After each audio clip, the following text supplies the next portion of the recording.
Marie-Chantal Huon-Iligira, après sa prise de fonction en juillet 2023 comme directrice des opérations de la Banque mondiale en Côte d'Ivoire, entame sa première tournée dans le nord du pays. Cette visite s'inscrit dans le cadre de l'inspection du processus de couverture maladie universelle que son institution cofinance en Côte d'Ivoire. C'est le centre de la couverture maladie universelle, CMU, de Fekese-Dougou qui sert de site d'enrôlement pour la directrice et sa délégation. Après moins de 10 minutes d'attente, cette pétitionnaire spéciale obtient sa carte. Cette rapidité est possible grâce à la méthode de production in situ du nouveau système déployé par la Caisse nationale d'assurance maladie, CNAM. Nous avons produit un peu plus de 4 millions de cartes. Il y a un peu plus de 3 millions de cartes qui ont été distribuées.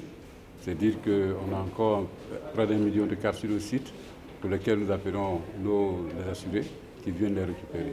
Le processus est jugé satisfaisant par la Banque mondiale. La banque ne s'est pas trompée d'adresse en ayant le partenaire comme le gouvernement de la Côte d'Ivoire. Si les gens peuvent être en bonne santé, ils seront productifs et l'économie s'en portera mieux. La Côte d'Ivoire, c'est un pays qui représente un poids dans la région. Si vous vous portez bien, la région va se porter très bien. Le ministre de la Santé, de l'Hygiène publique et de la couverture maladie universelle rassure les populations quant à l'effectivité des avantages de la CMU et les invite, par ailleurs, à se faire enrôler massivement. On a fait le parcours pour s'assurer que tous ceux qui ont des cartes arrivent à bénéficier des soins et de plus en plus le plateau technique et les soins s'améliorent. Donc il faut que chaque Ivoirien ait sa carte, paye sa cotisation. Ce n'est que 1 000 francs par mois, 12 000 francs dans l'année. Je pense que c'est à la portée de tout le monde. La Banque mondiale a injecté un appui financier estimé à plus de 500 millions de dollars US dans le secteur de la santé. Le déploiement de la couverture maladie universelle bénéficie également de ce financement.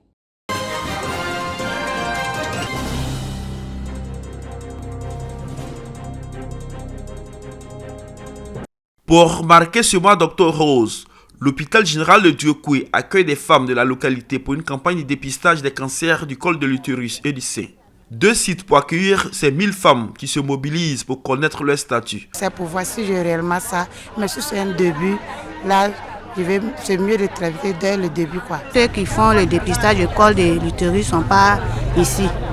Donc c'est pourquoi c'est souvent à Mans, mais les moyens, je n'ai pas les moyens souvent pour me déplacer. Comme j'ai appris aujourd'hui qu'il y a la campagne pour ça, c'est pourquoi je suis là. Cette campagne de sensibilisation et de dépistage des cancers du sein et du col de l'utérus est offerte gracieusement par l'ONG OFAD, Organisation des femmes actives pour l'autonomisation et le développement, soutenue par l'ONG Hop Life, afin de sauver des vies dans la localité de Diokoué. Sans la santé, il n'y a pas d'autonomisation. C'est le plus important. Quand on est en bonne santé, on peut travailler. Les femmes ont été sensibilisées à la prévention à travers des techniques sans coût. C'est de les encourager vraiment à s'autopalper. D'abord, c'est le premier réflexe qu'il faut avoir. Et dès qu'on constate une anomalie au niveau de son sein, rapidement avoir recours aux spécialistes, donc aux agents de santé. Le représentant du préfet de région invite les femmes à poursuivre ces consultations et ces dépistages, même après le mois d'octobre. Le dépistage, c'est le fait de se rendre à l'hôpital alors qu'on est en bonne santé. Il ne faut pas attendre d'être malade pour se faire dépister. Il ne faut pas aussi attendre le mois d'octobre, le mois dédié à la lutte contre le cancer du sein pour se faire dépister.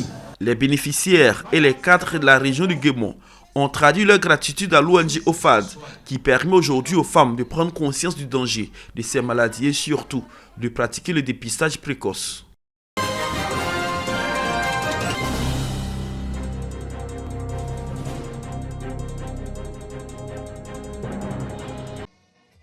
« 500 stagiaires volontaires en fin de formation au centre de service civique Tuyau-Fouzier de Bouaké. Après 6 mois de formation en pâtisserie, sécurité, esthétique et mécanique. C'est la première promotion baptisée du nom de l'ancien Premier ministre, Jérôme Patrick Hachi. J'ai laissé l'école en classe de 3e. Je suis venu ici apprendre de l'électricité. Je suis content. Je sais qu'à la sortie d'ici, je serai meilleur. J'étais en quête d'emploi et j'ai vu l'annonce sur le net, donc je me suis inscrite. J'ai un BTS en ressources humaines de communication. Je suis venue me spécialiser en cuisine, pâtisserie, boulangerie. Je pense qu'au sortir d'ici, je pourrais même ouvrir ma propre entreprise. Ces stagiaires vont intégrer leurs familles respectives avant la phase pratique des stages et de leur insertion dans la vie active. Le ministre de la Promotion de la Jeunesse, de l'Insertion professionnelle et du Service civique, Mamadou Touré, invite les parents à accompagner aussi cette action gouvernementale. Chers parents, nous avons, avec l'appui du président de la République, pendant 6 mois, aidé à la transformation de vos enfants. En même temps que vous êtes fiers de voir ces enfants transformés, mais une nouvelle vie va commencer puisque ces enfants vont retourner à la maison. Nous espérons que vous allez nous aider à faire en sorte que ces enfants ne basculent plus et qu'ils puissent maintenir donc le cap. Mais pour cela, vous devez assumer vos responsabilités. Ces jeunes volontaires ont bénéficié de formations visant à leur inculquer des valeurs civiques. Selon le maire de Bouaké, l'initiative permet de prévenir certains fléaux sociaux. Monsieur le ministre Mamadou Touré, les stagiaires volontaires nous seront d'un appui de qualité, tant dans la promotion des valeurs que dans la création d'opportunités pour la jeunesse. Avec leurs différentes formations, ils contribueront à lutter contre l'oisiveté et la délinquance juvénile. Cette activité s'inscrit dans l'AS 2 du programme jeunesse du gouvernement PJGouv 2023-2025 qui met l'accent sur le renforcement de l'engagement citoyen et de l'éthique sociale de la jeunesse.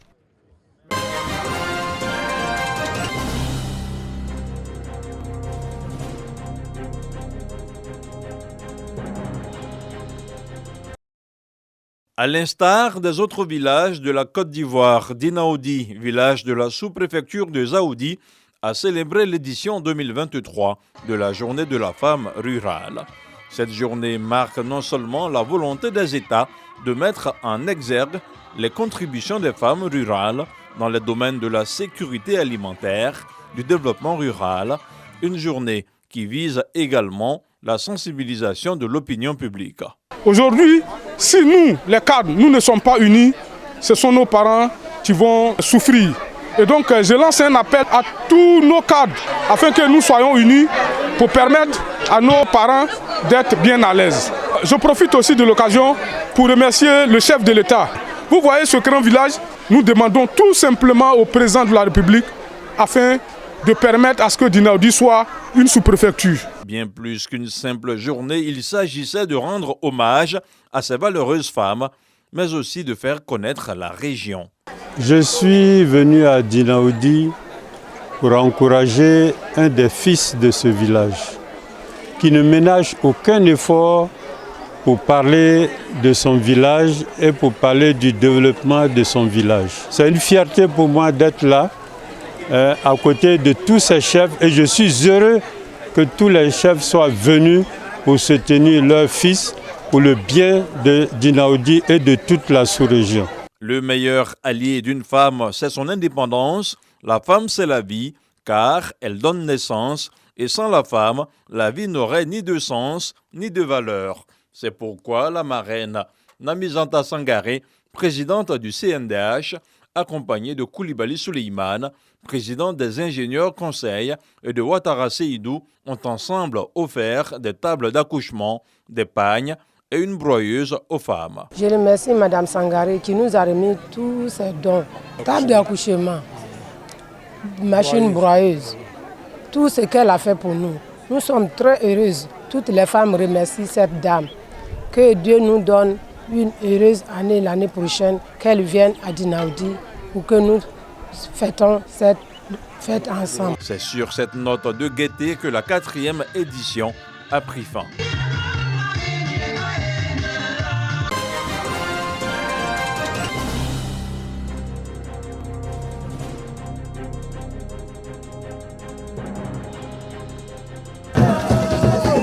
La phase festive et bruyante de la Bissa, ouverte ce dimanche 29 octobre 2023 au Palais Royal, au quartier France à Grand Bassam. La reine mère Ngetiaba II esquisse les pas de la Bissa. Première autorité à danser la Bissa pour traduire le fait que le Dongolais a été remis à une femme Mvavili.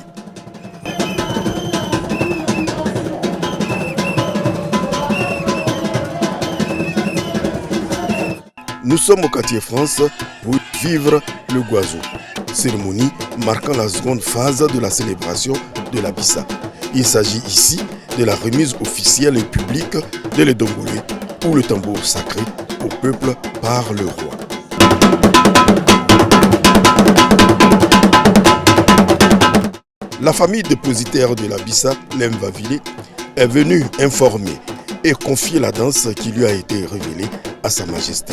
Celui-ci, après accord et croyant aux vertus de la danse à lui confier, va remettre à son tour le Dongolé aux 7 familles qui forment le peuple Nzima. Pendant une semaine, tous danseront la Bissa avec enthousiasme dans la fraternité, ici sur la place réservée pour la circonstance.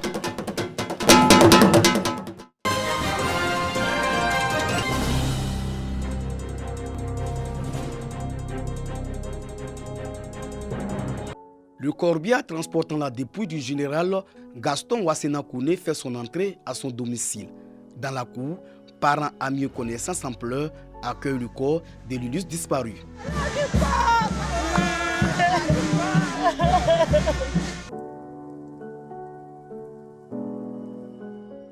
À quelques mètres du domicile du défunt, toute sa famille biologique, politique, professionnelle, culturelle et sportive réunie à l'espace Nabana pour un dernier hommage. Le général Gaston Wasséna Kouné était une figure emblématique de notre région, doyen des cadres du handball. Il était un homme intègre, exemplaire, qui a su concilier avec brio le courage, le dévouement et le sens du devoir. Son engagement sans faille envers notre pays, son esprit de sacrifice et sa passion pour la cause nationale continueront d'inspirer les générations futures. La messe de Requiem a rassemblé plusieurs autorités du pays. Le représentant du vice-président de la République, le grand chancelier de l'ordre national Ali Koulibaly, le président de l'Assemblée nationale Adama Bictogo, les ministres d'État Kobina Kwasi Adjoumani et Anne Désiré Ouloto. Le célébrant du jour, l'évêque du diocèse de Katoula, Monseigneur Honoré Begré Dagba, rappelle l'apport du général Wasséna Kouné dans la vie de l'Église. L'évêque exhorte la famille et les amis à prier pour le repos de l'âme de l'ancien ministre. Homme de culture et promoteur des alliances interethniques, le corps du général Wasséna Kouné est bloqué par ses alliés gourous.